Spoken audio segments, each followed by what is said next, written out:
Welcome to all the viewers and listeners to G.o.a.t Golf Holes and our next episode of Signature Holes on Tour. I'm thrilled to invite or to introduce you to the Director of Golf at the Zalze Golf Club, Alfie Payne. Welcome, Alfie. Sean, thanks a million for having me, man. Excellent. Alfie, we'll get straight into it. I understand you guys are going to be hosting the Vodacom Origins of Golf from next week from the 4th. And I'm sure some pro-ams before that. Please tell me, I understand there's been some changes at the golf course over the last year or so. Yeah, look, I think coming out of COVID and being in Melbourne, I think everybody was really get up for golf.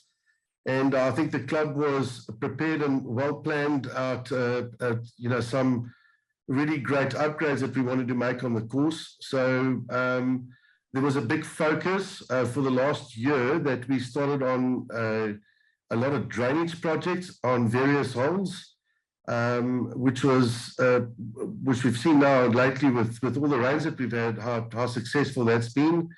And then more exciting as well, we've changed our greenside bunkers. So there's around about 28 bunkers that we addressed, cosmetic changes. So mostly taking out the old sand, fixing up drainage, a little bit of reshaping, and then putting brand new sand in again. So from a playability point of view, I think we'll have a lot more happier members, and certainly the guests that are coming through that we look forward to welcoming in November with all our overseas guests. I think they're going to love it, the new changes.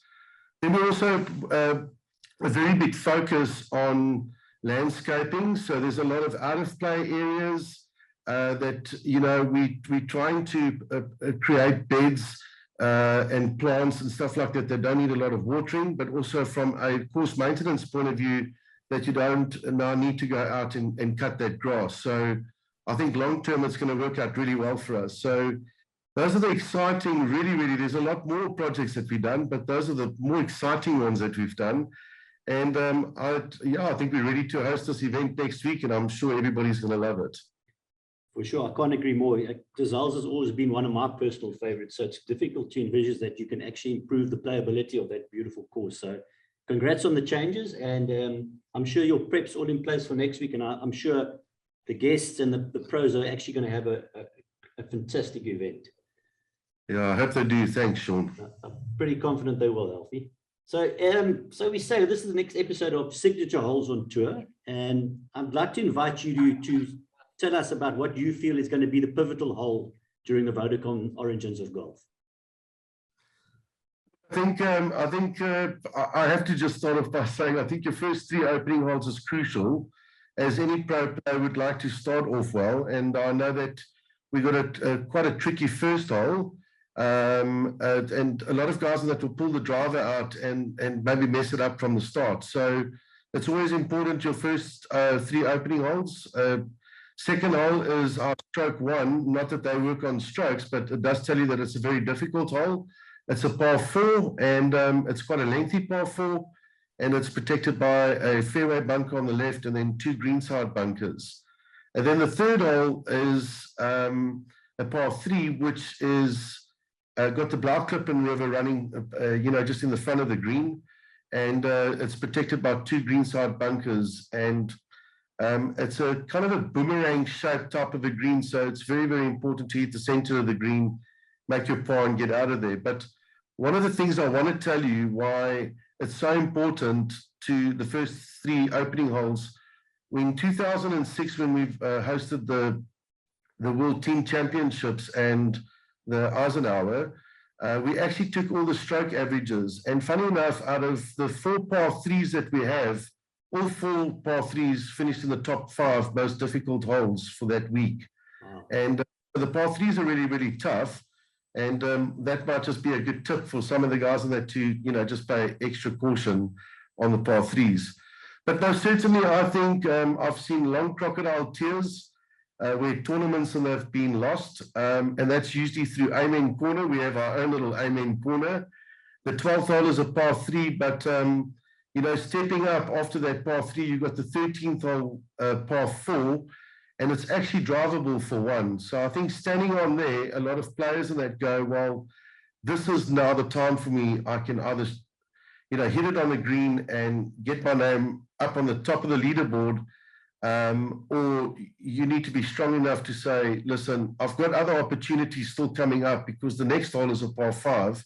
Let me rather just hit a good iron play off the tee box and try and hit a good approach shot, which is a short approach shot into that green then, and try and make birdie. But, and try not to attack the green, from the start. I think a lot of players in that, if they are positive and their game is up on the day, they'll probably have a go at it. But in my case, I've seen a lot of tournaments lost and won on that hole, Fantastic. I can't agree with you more. I think that the 13, as you described, is really pivotal. And there's just something about short par 4s. I mean, that offer you that risk and reward, and it's fascinating to watch how these pros take it on. I mean, these guys are quite fearless these days. So, but it's as you say, when you approach a hole expecting to at least maybe make a birdie and you don't, or you drop a shot, it can be potentially devastating for your round, I'm sure. Yeah, I think especially with the water running all the way down the left-hand side on that hole, and you've got a very narrow fairway that you're hitting into, and then protected by fairway bunkers. I think that's why I say I think a lot of guys, if you just slightly mishit it or pull it, you could easily walk off with a drop or even a double drop, because you'll have to re-tee it up from the tee box again, because the water runs all the way down till right behind the green and on the left. So yeah, I think these pros are so good, Sean. We're surprised when we're hitting drivers, they're hitting 4 irons, into a green like that. But it is accuracy. It's about course management and hitting it pinpoint, So, yeah, it's going to be very exciting through that area to watch a few pros come through there. I'm going to actually try and make an effort to get out there and follow some of the guys. Some of my mates are playing on tour, so it'd be nice to catch up with the guys again. So I would love to host you. Awesome, Alfie. And so talking of the players, have you got any personal favorites that you think we need to keep an eye on? It's a difficult one, I understand that. Yeah, listen, it is tough, but I can tell you, just on that, if anybody wants to, you can go into the Sunshine Tour app, which is actually very, very helpful. And it gives you tee-off times, it gives you updates, gives you live leaderboard. And so you can follow your favorite players on there. But just taking a look, I know that they've entered, all the pros have entered, but I've got, I think, up until today to withdraw if they wanted to. But the names that I've seen on there, I would say hot favorites would be Zander Lombard, that's I think is on great form at the moment. Defending champion George Coetzee, we all know that he's a fantastic putter, and the greens are rolling really fantastic at the moment. George won it last year. I just can't remember what his score was. I think it was 21 under par. And then definitely Jayden Schaper. In 2019, we hosted the SA Stroke Play, and he actually is a shared record holder of the course record. So it was actually quite funny. He came in, and a minute afterwards, so Garrick Higgo shares that record with him. Garrick can unfortunately not make it, our local boy from Zalze. But yeah, Jayden came a minute after him.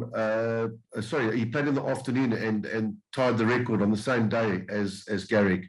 So now that's a 63. Jayden is a fantastic player. I think he's got all the shot makings that will make him favourite. And I think his tail will be up, after knowing that he's holding the course record as well and had a good week that week. And then I do think that Madeletso Matia from Zambia, I think he's been on good form. I think that's another guy to watch out for. And then, yeah, definitely there's some of the local boys around that will have local support. JJ Senegal's playing, Jean Higgo's playing, Keenan Davidson, Henio Kennedy, and it's Keegan Thomas that will also be out in the field. So for any local support, the guys that will probably be out supporting and rooting for their boys, Without a doubt. It always had a bit of but I think it's a very competitive field, and I think it could be open for anyone. Whoever's on top of their game, whoever makes the right calls, hits the right shots, and keeps it all together for the 3 rounds from the Thursday, Friday, and Saturday, I think will really pull off a good score. I think the winning score will probably be around, I want to say 20 under par would probably be a good score. But yeah, I think, you know, golf is all about entertainment. People want to come out and come and watch birdies and eagles and pros making great pars from out of nowhere. And I think, you know, that's going to be the true test this week. Fantastic. Alfie, it sounds like a fantastic field, and you talk of Zander and you know, coming away from the DP Tour to play on the local Sunshine Tour is absolutely fantastic for the game in South Africa. Alfie, Yeah, I really want to wish you well for next week. I know it's going to go well for you, as it's a fantastic venue. I mean, it's an absolute privilege for the players to be able to play at an esteemed club like yours. And I also want to just thank you for your time today. Thank you very much, Sean. Thanks for hosting me. Thanks. Yeah, thank you for your time, and then I'll hopefully see you next week.